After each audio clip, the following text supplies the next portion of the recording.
This is the end of a century-long empire, written in blood. But to understand why it had to end this way, you need to know how we got here. In Part 1, we discovered an empire you've never heard of, the Sokoto Caliphate. 20 million people, 99 years, 2.2 million square kilometers of West African power. An empire that rivaled anything Europe had at the time, yet somehow vanished from history. In Part 2, we walked with the man who started it all, Usman Dan Fodio, a scholar who became a revolutionary. We saw how his message of Islamic reform lit a fire that swept across Hausaland. We watched a peaceful movement become a jihad that toppled kingdoms in just 4 years. In Part 3, we entered the halls of power. Mohammed Bello took his father's revolution and turned it into a bureaucratic masterpiece.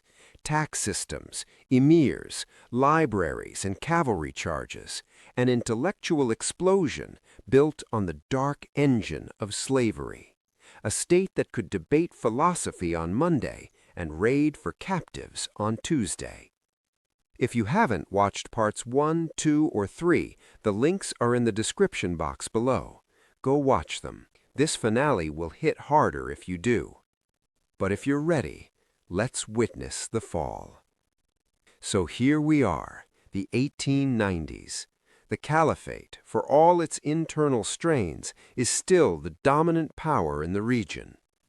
In Sokoto, the Caliph sits, aware of the strange, aggressive company to the south, but perhaps not fully comprehending its nature. This wasn't an enemy that wanted to replace him, it wanted to make him a clerk.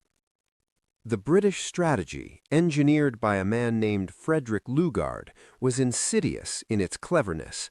It was called Indirect rule, and its first principle was, never destroy an administrative system you can co-opt. Lugard looked at the Sokoto Caliphate and didn't see a sovereign nation to conquer. He saw a pre-built, cost-effective governance structure. All he had to do was snap the head off and plug himself into the nervous system. The first major crack came not at Sokoto, but at its most powerful subsidiary, the Emirate of Bida in Nupe land. In 1897, British forces defeated the Nupe army. The message was sent. The emirs were not invincible. Then in 1900, the Royal Niger Company's charter was revoked, and its territories became the formal British Protectorate of Northern Nigeria. Lugard was its high commissioner. The corporation had become a government, and the war was now official. Lugard moved methodically. He picked off the outer emirs one by one, often exploiting their rivalry with Sokoto or each other. By early 1903, he was ready for the heart. His target, Kano, the commercial powerhouse of the Caliphate, whose famous walls were said to be 40 feet high. The emir of Kano, Aliyu Baba, gathered his forces, but it was a mismatch of eras.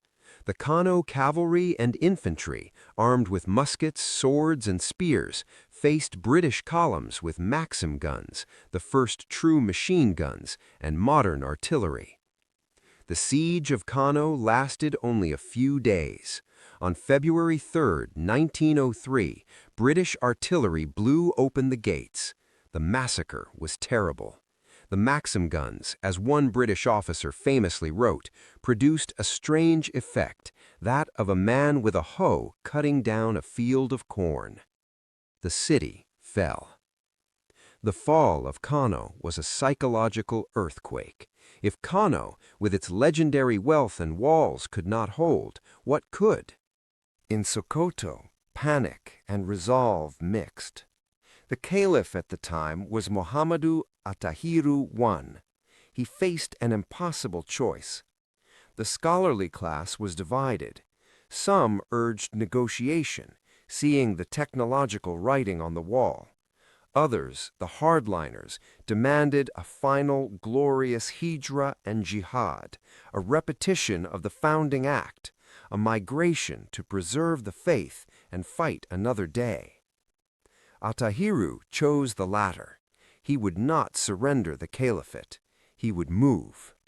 In March 1903, just weeks after the fall of Kano, Lugard's forces marched on Sokoto itself. There was a brief, fierce battle outside the city. The Sokoto army was routed. Lugard entered the capital not as a destroyer, but as an administrator. In a stunningly cynical ceremony, he gathered the remaining notables and had them elect a new, pliable caliph, a brother of Attahiru named Muhammadu Attahiru II.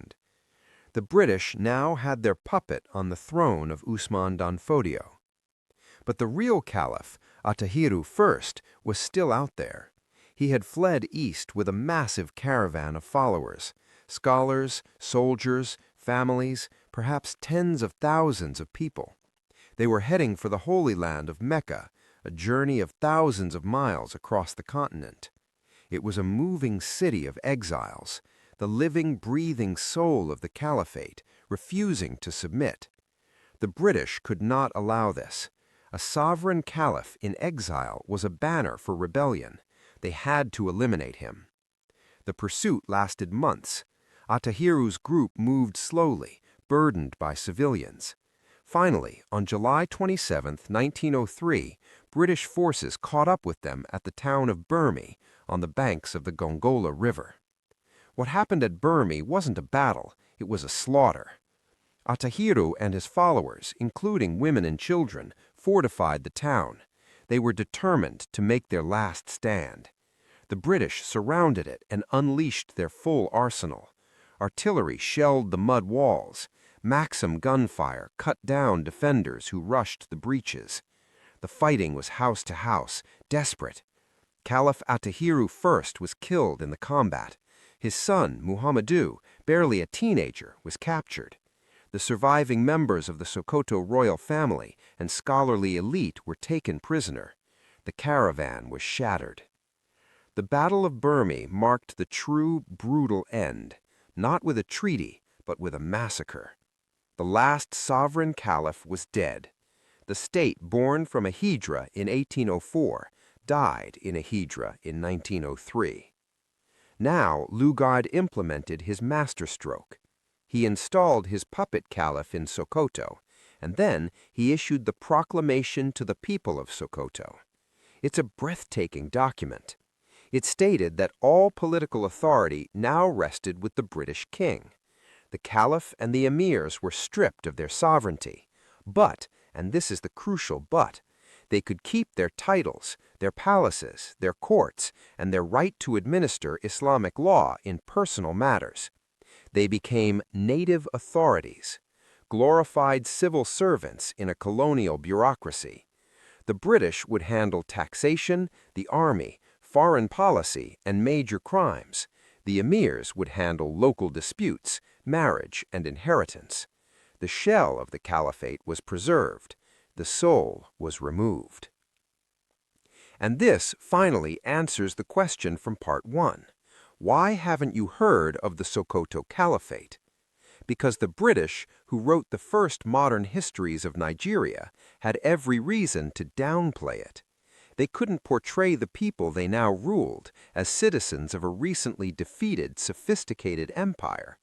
It was better for colonial narrative to speak of tribes and chiefs.